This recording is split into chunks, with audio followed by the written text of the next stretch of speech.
Hey, welcome to today's episode. I am your host, Danny Martinez. Of course, I have Anthony Gaona here today as well. But we have a special guest today. We had an MLM person earlier today. We're having another MLM person today, so we're kind of covering the subject a little bit. But there's no such thing as too much information, and we always like educating and bringing that information to the masses. So if you're here today, we really are happy to hear you here today. And our special guest today is Brian Palmer. He is a 8-figure earner in the MLM space. I think his second year in business, he did like $30 million. I'm like, what the heck? Like, we're from the real estate space and it's like unheard of. So we're going to cover a lot of those things, a lot of those situations. But here's our special guest right here. We have Anthony as well. How you doing today, Brian Palmer? It is a wonderful, beautiful day. What part of the country are you from? I'm in Tempe, Arizona. So right behind me is Arizona State University. Awesome. So how long have you been in business? Because a lot of people think like you need to be like 40 years old and 10 years of experience to go out there and run a corporation. Well, I mean, there's no one way, right? Like there's a million paths to the same kind of end space, and people take different roads to get there. My first like real experience in entrepreneurship, my first company I ever started was a senior home care agency in San Jose, California, and it was a franchise of a larger franchise system. And I started that business. It was the late 1990s.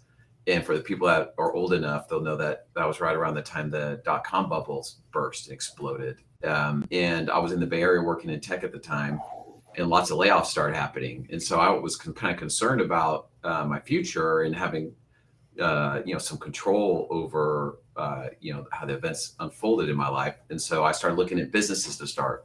And that one on paper sounded great and all the numbers made sense. And, it actually ended up being great and it all ended up being true. The part I overlooked is that it was a huge pain operationally to manage. So sold that business after about 4 years and kind of kept in the tech world in high tech in the Bay Area. And I moved to Arizona in 2009. So I stumbled across a jewelry concept that was just really compelling. People, it was primarily like personalized jewelry for women. And they were just gravitating to it. They were buying it like crazy. So we launched a company around that called South Hill Designs. That was our first direct selling company, also called MLM, where people were getting paid to kind of represent the products and sell the products. They were doing this, every which way you could think of. And that company did get really big. We got to 33 million in revenue by our second full year.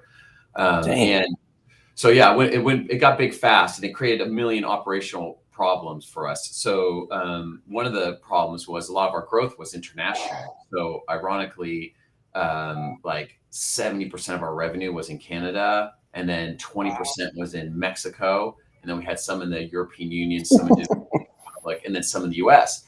So, but the problem is that all of our costs were US dollar based. So all of our infrastructure costs, our employee costs, everything was in US dollars. But our revenue was coming in from Canada and Mexico. And at that time, if you go back and look at the years, you'll see that a huge shift happened in the strength of the US dollar against international currencies. And so that really put us at a really tough spot from a cash perspective. Running any type of business any that has inventory, what people find out very quickly is that the faster you grow, the more pressure there is on your cash flow, because you have to buy inventory in advance of that growth. But you don't get a tax relief until you actually sell it. So it really puts you in a really tough cash position already just by the nature of that business. So anyway, we ended up selling that business to a larger entity. That would have been January 2016. And we had negotiated to keep the technology components that we had built for that company so that we could start offering them to other companies. And so that's kind of, that's where our current companies were born out of. So it's Credo, which is a mobile app for the direct selling industry, and then ThinkBox HQ, which is outsourced development, where we basically have our nearshore development offices where our clients hire us to either build them projects or build them applications, or they hire our developers as their outsourced employees to us. And that business has been growing rapidly. And then to make things more complicated through that whole process, what happened is we do these work for these companies, but then the founders they started to get to know our story of, the companies we've built. And so they would always want to hire us to help them build their companies. So in some cases we did that. So we partnered with an amazing entrepreneur named Kara Brooke, who is the CEO of a cosmetics company called Saint Beauty. It used to be Mascara Beauty when we launched it. And I was the president of that company for 2.5 years. That thing also grew past 30 million in its second year. Last year, it did 100 million in revenue. Wow. We've been involved with CBD companies. We've built a couple CBD companies. We've built, every different type of e-commerce company. And then we've also worked a ton outside of the industry, the MLM industry. So we have clients that, they have their own SaaS. Like one of our clients is a SaaS provider, which basically, like if you were going to open up your own inflatable rental business out of your house, like out of your garage, and market it for kids' birthday parties in your neighborhood and stuff, there'd be like your Shopify, $49 per month. It's your back office, it's your marketing tool, it's your customer management system. So we have a lot of clients like that we build and manage their SaaS applications for them. So we've had it. So it's been a wild journey. So we've gotten to see a lot, and it's definitely been interesting. Dude, that's amazing. So just real quick about the software. I don't want to go too far off into the weeds, but so if somebody wants to run like a home-based business, they can just download the app and now they have like all their backend systematized. Well, so in the inflatable rental business one, you mean that example? Is it specifically around that one business, or can they have any kind of side hustle running through it? Well, so this particular client of ours, like that's their niche. It's like they've carved out this niche that like they want to dominate. They want to dominate that particular industry. So anybody who's running an inflatable or party rental business, like this would be the software of choice. We have other clients that might build something specific like what you're saying, especially in the direct selling space. So every single mobile app that our direct selling clients have from us is completely customized in that manner. So every single one of them is kind of unique to them. How many client requests do you get for they want to build the Uber of? Well, actually, we just started on a new marketplace. It's not the Uber of, but it is a marketplace. There's a lot of marketplaces out there. It's really interesting how many, even if you just look outside of the ones we work with. I mean, one of the ones I've used just in my own personal life was Rover for like, I have to travel a lot for business. And it's like, I have a puppy who's a huge pain.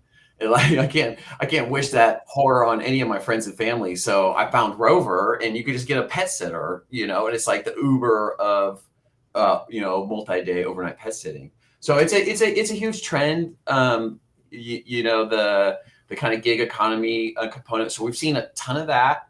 We've seen a ton of software as a service. So anybody who gets into the investment world, would tell you in terms of valuations, SaaS companies have incredible valuations because they have monthly recurring revenue as their core components, or if they do, and it's a SaaS application, which is like in the kind of example we were talking about in the inflatable rental business. Like that's how you run your business on that application. So you don't just make a switch off of it. Like once you use it, you're kind of invested in it. So it's sticky. It's monthly recurring revenue. Like the multiples you get on those type of companies are massive. So you don't have to be as big to create a really large valuation. And so we're seeing also a lot of entrepreneurs trying to build their own SaaS application around a business niche that they're familiar with. So I talked to one guy who's in the car business, like the car dealership business. And he wants to build a specific app to manage like warranties within that. So you see a lot of those type of examples happening today as well, because there's a lot of value behind them, a lot of stickiness behind it if you get it right. We know a little bit about that, don't we, Daniel? That's amazing. Yeah. Yeah, we know a little bit about that. So me and Anthony are laughing about that because that's one thing we did. We're a SaaS company towards real estate investors. And really specific towards land real estate. Yeah. So That's what we are. So there's a lot of there's a lot of interesting examples out there. Like we're not affiliated with them, but it's oh my gosh, there's a I can't, the name escapes me, but in the real estate space, like basically where accredited investors can go and invest in like new luxury hotels that are being built. So we're seeing a lot more like tech, like it's interesting that it doesn't even matter almost what industry you're in anymore, whether it's real estate development or anything, you see technology seeping into it now. Yeah, I think that's cool, man, and that's kind of what the vision that we had. We figured like, how can we scale this real estate thing up? You know, if you're working from the broker side, right? If you're an agent, you're a broker, you're a realtor. These guys want to build out these big brokerages so they can have essentially a lot of boots on the ground doing deals and contracts, and right. So you're essentially like gathering personnel. So we saw that opening in the business, and we were, like Daniel said, we niched down into land, which is kind of a strange niche that not a lot of people are beating up on. So we said, let's build something where we can make a community around this thing and get as many people as we can involved. And yeah, sure enough, we got people all over the globe helping us find these strange and rare deals. Amazing. Hey, so tell me a little bit about your model, man. So you guys are scaling out the software, which we're very interested in. We saw it over there in Phoenix and our Scottsdale, and we want to take a deeper dive at it. We're going to be your next customers. So how does your business work? Do you have an affiliate program with it? So how are you scaling this thing? So there's really there's two divisions of the company. You know, they look like two different companies, but they're really two divisions of the same company with a shared infrastructure. So Credo, which is the mobile app, which you're asking about. Mm-hmm. The model around that is we build each one of those individually for our clients, but on top of a shared platform. So it takes a lot of the costs out of it.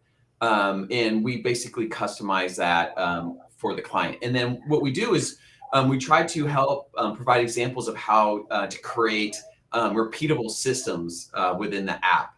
And so like in our industry and with affiliates, it's about like, you know, how to give a tool or a set of tools to an affiliate that's easy for them to leverage to get sales or to share the word about the product. So we usually advocate, you know, building out some sort of a 3-part or 4-part selling system, you know, where there's components of lead generation.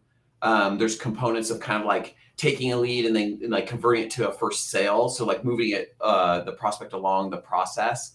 And then also we try to close out the process with some form of like trying to convert the customer into like the highest value long-term customer, which usually equates to some sort of like recurring purchase or some sort of loyalty program or something to kind of keep that customer associated with the company. So each one of those is built customized for each company, and like it is interesting how uniquely they get deployed. So because sometimes a product it's like a soap or a shampoo that is, you know, focused on women. Another time it might be a company that's focused on teaching people how to do debt relief. Another time it could be a healthcare supplement that's geared towards men. You know, and every single time, like there's different aspects to what drives that business and what they want to put into the app. So that's the kind of the Credo side. That's the mobile app side. The ThinkBox side is basically the custom dev side. So when we have a client that wants to just build something from scratch and they want to own the intellectual property all on their own, then generally they're hiring kind of the ThinkBox division to build that for them. I have something in mind. It's actually not my idea. It's a friend of mine, but I have something I want to throw at you probably at another time, because she's still like in the R&D phase and she doesn't want to blast anything out yet. Keep it quiet. Yeah, so I do want to get a hold of you about that and see what we might be looking at for a build out on that. Yeah, absolutely. So let's kind of dive into team building and leadership in general, because one thing we kind of touched on this in the last episode we just recorded, but what are some tips you can give for people coming in new into the space to kind of like team build and understand how the process works and how to make the most of it? Because there's a lot of money to be made in this. It's just not a lot of people to understand what the process is, and has a bad stigma in some cases, Yeah. With anything, entrepreneurship, I'd say a little bit of patience is warranted. A lot of times, people get discouraged because they don't get the results as fast as they want. And that's usually the first thing I share with them is because what we're really fighting is don't get discouraged. Stick with it. And then I think, the other kind of piece of coaching I usually give people is you really have to find your own voice. And then, and what I mean by that is like, what's like your own, like, methodology for sharing the opportunity or sharing the affiliate program with people. For me, I'm people have called me Mr. Soft Sell. Like, I'm not a pushy sales guy. I just can't do it. So my voice is more like I focus more on just kind of sharing my experience, and sharing kind of like my story. And then when people gravitate to it, I can follow that up. Other people are more comfortable being more direct and more out with it, and that's fine too. But I do think there's a point where you got to have a balance. And because when people are too aggressive or you haven't talked to someone forever and you're just like sending them an unprompted sales note, well, we're all getting those all the time on the daily. And you really discredit yourself as someone who, that they're going to trust when you come at them unwarranted. So for me, I like a little bit more of the attraction marketing philosophy than the super outbound. And then along those lines, to be good at attraction marketing, you really need a balance and a story of your own beyond just the product or what you're sharing. Like at Saint Beauty, one of our most amazing affiliates wasn't great at cosmetics. They were actually great at hair. But they had all these people come and, watching them how to do different hairstyles. And then she'd be, oh, by the way, this is the amazing makeup I love to kind of finish it off. And she was killing it, just killing it. But people were drawn to her because she had a unique story to share that was complementary to the product message, to the company's message. And so, it's great if you can have 2 or 3 to 1 of your own story, your own personal message of what your people are attracting to you. And then you're mixing in how this product or this thing that you're promoting fits in. I think that's a really great methodology. And then also, I always recommend make sure you're making full use of the tools that your company is providing you, because a lot of times there's amazing tools that people aren't even aware of. So, like as an example, we have a hair care brand that they have a sample system. So, like an affiliate can send a sample to a friend, like, "Oh, your hair looks amazing. Oh, well, you should try our new amazing hair mask product. Oh, you want me to send you a sample?" And then they go to their app, send a sample to their friend. And of course, a follow-on marketing drip, happens. Well, that's an amazing tool that the affiliate doesn't know about. Like they're missing out on. It's an easy way to introduce them to a product. Another one is we're seeing a ton of like strategic couponing now in the industry.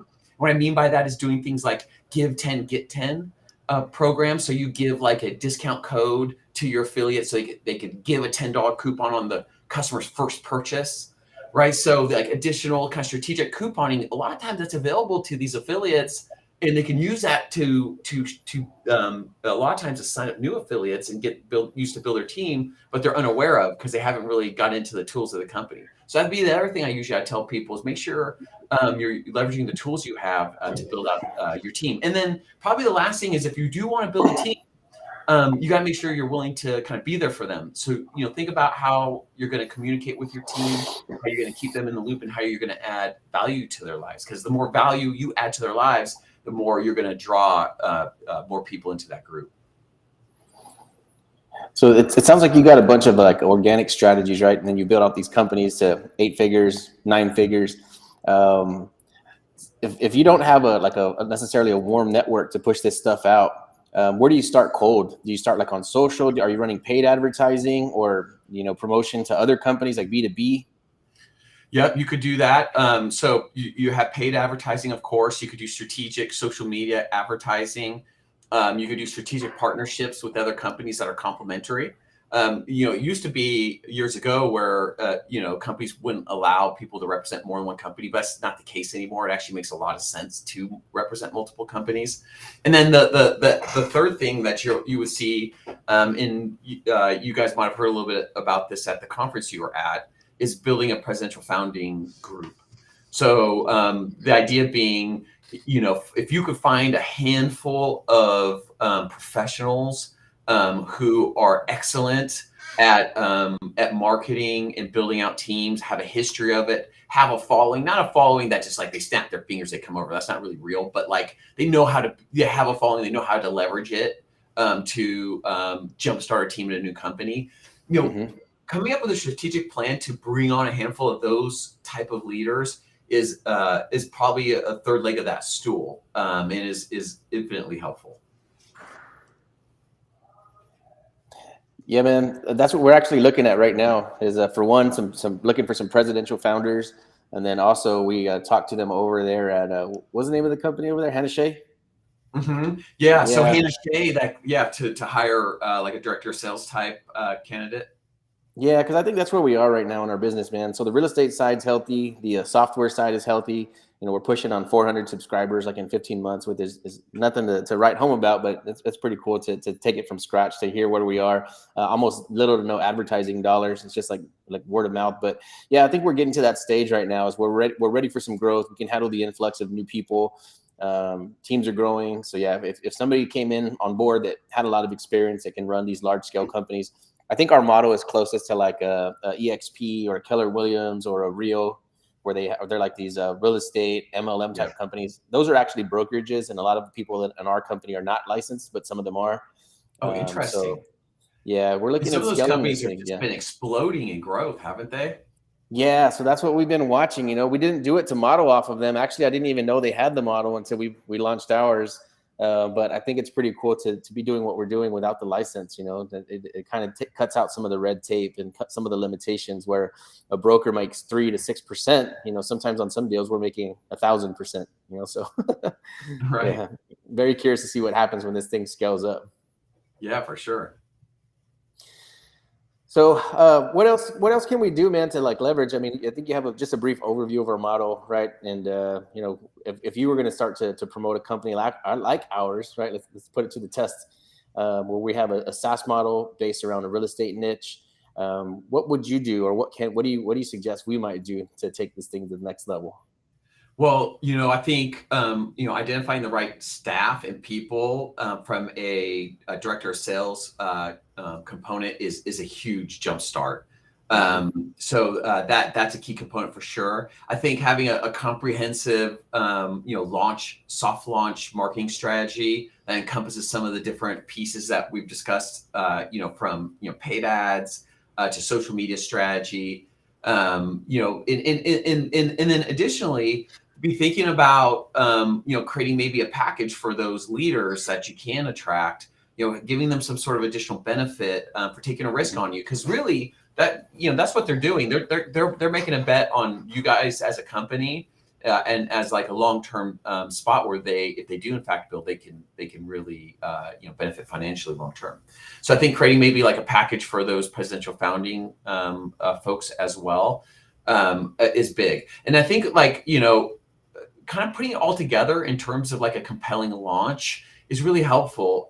There's a lot to be said for momentum in the business. So like the more you can kind of synchronize those things in some sort of even if it's like a faux event, like a soft launch event that leads up to a full launch, a number of weeks or number of months later.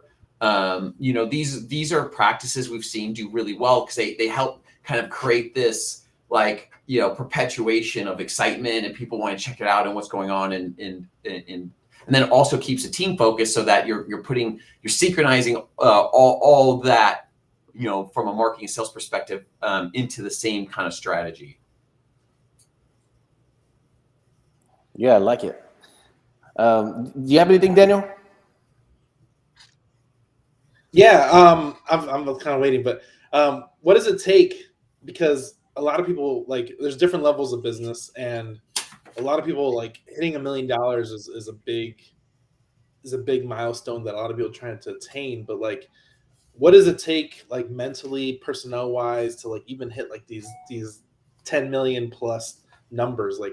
What was the biggest epiphany you had when you hit 10 million in revenue? Well, I mean, I think how to get there and how to do it is, unfortunately, it's just determination and a willingness to fail repeatedly and not give up. It's always it's really, it's not the greatest message in the world, but it's the truth. And it's kind of so actually it's funny. I have a part-time position mentoring student startups at ASU. And so they like get together and they build their little startups. And you know, this is actually a common question. And always what I tell them is that really, if you want to be successful at entrepreneurship and building, you have to fall in love with the process. And the process is painful. I like to you know, describe it as childbirth. You know, that it's very, very painful and very, very rewarding. And it, you know, obviously it's totally different, but it's one of those things where, like, you know, and when you just listen to like seasoned entrepreneurs, they all kind of have some variant of saying the same thing, which is, you know, you have to be able to will this thing into existence. And when you say will something like that, like you don't need will when you're comfortable. You need the will when you're in pain. And so anyway, I think falling in love with the process. So what is that process?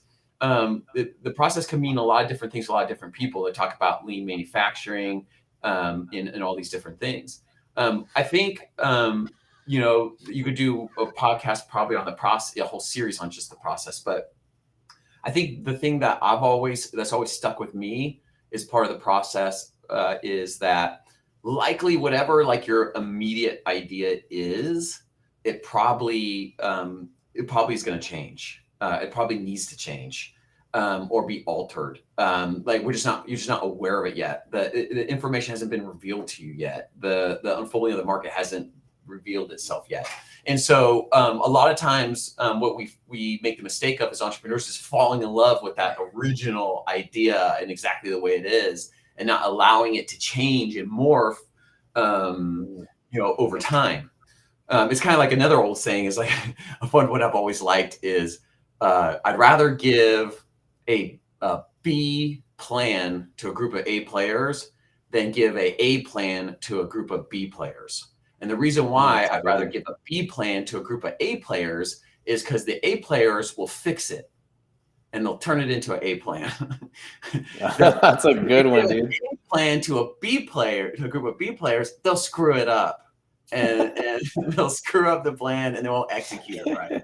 And so again, it's just another way of saying the same thing, which is you got to be willing to constantly look into your idea, constantly look at the way you're doing business, constantly be revisiting it, thinking about how you can alter, change it. And that's part of the process. So that was a long answer. Dude, that's incredible, man. I've never heard that before.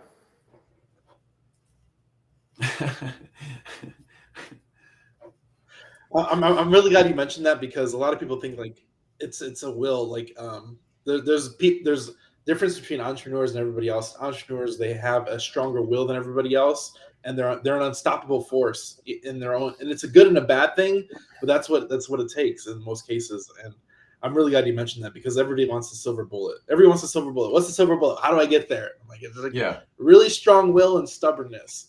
And sleepless nights. But I said all the negative stuff. I should say some of the good stuff. So like, I forget who it was. One of the big time guys, like book writer stuff. He always used to say, the great thing about entrepreneurship is you only have to be right once. Yeah. I love that. Right? We can screw it up 1,000 times, but you only have to be right once. So you just keep at it. You're going to probably be right once. So like that to me was always one of my favorites. And then at the end of the day, there is a payoff at the end. Like all this security and, you know, job, it's all false. Like if you just go back to the beginning of our discussion, what got me into entrepreneurship were massive layoffs in tech. I was scared for my job. And I realized right then that this idea of, because I'm a little bit of an older generation. My father worked for the same company for 35 years. Like that idea that you got a job and you worked it for 30, 35 years, you had the stability and you had this great life, that got washed away from me very young. And I think people today younger people today, like you guys, like see that more inherently. That like we you know, like that was my kind of real kind of like aha, like, oh wow. So the other thing about entrepreneurship is it seems scarier, it seems riskier, but I would actually contend that it's the less risky path you could take for your professional life. For me, like I control my risk. I control how I diversify my business. I control a lot of that. So yeah, do I have risk? Yeah. But I at least have control and insight into that risk and the decisions that go to mitigating that risk versus, you know, being an employee. So like the power of that in this, and then just the pure joy and satisfaction of seeing something you built do what you thought it could do. I don't know anything better than that. I mean, that's literally one of the greatest things I think a person can experience. So there's so many amazing rewards, I think, that keeps you coming back and being willing to will something, you know. And I feel that right there. I feel like Daniel and myself. I'm really going to mention that too, because it's go for it. Go. I cut out. Go ahead, Anthony. No, you were good. You were just on like some. No, it's one of those things where like, yeah, I'm having a connection issue, man. I might just drop out, but it's one of those things where you there's a huge benefit, and you don't even know how huge benefit it is till you're there, and it's just one of those things you gotta really understand. So I always ask this question, Brian, but what is a question? I mean, what is a quote that is yours or somebody else's that you resonate with? I know you mentioned one. I want to get another one out of you because that one was so good. Okay, I'll give you another one. It'll give you a view to my personality. If you want to make God laugh, tell him your plan.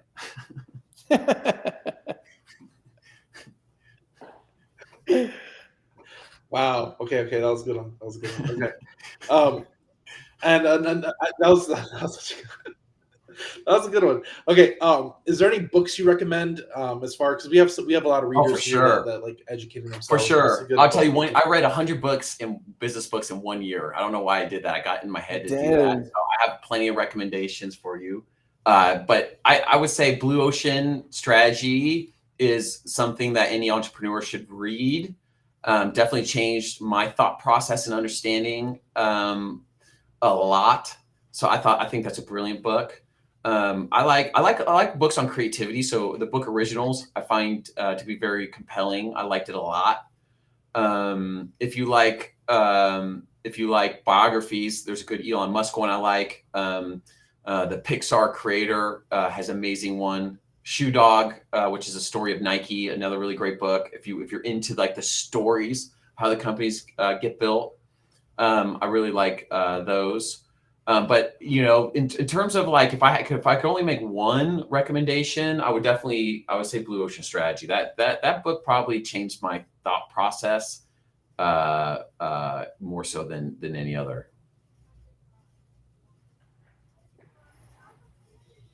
Man.